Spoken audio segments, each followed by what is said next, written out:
పొందుతావు. ఈ రాత్రి దేవుడు నిన్ను స్వస్థపరచబోతున్నాడు. ప్రతి పరిస్థితి నుంచి నిన్ను బయటికి తీసుకురాబోతున్నాడు. దప్పు గలుగ మీద ఆయన ఆత్మని కుమ్మరించబోతున్నాడు. దేవుని స్తోత్రం. హల్లెలూయా. దిగులు పడొద్దు, కన్నీరు విడవద్దు, దేవుని యందు కుంగిపోవద్దు. నిన్ను బలపరిచేవాడు పరిశుద్ధాత్మ దేవుడు.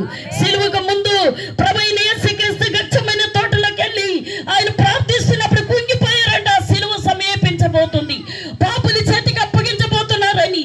ఎప్పుడైతే అలా కుంగిపోగా దేవదూత వచ్చి ప్రభువైన యేసుక్రీస్తుని లేపి బలపరిచిందంటండి. అంత సృష్టికర్తకే బలపరచడానికి దేవుడు దూతను పంపితే ఈ రోజు నిన్ను నన్ను బలపరచడానికి ప్రభువైన యేసుక్రీస్తు నీ ముందు రాబోతున్నాడు.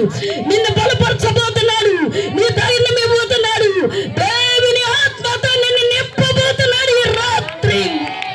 ఆమేన్. ఇటు వాక్యం వెనుకలో జ్ఞాపకం చేసుకుని ఆయన కృప ఆశీస్సులు మనకు దయచేయబడును గాక. ఆమేన్.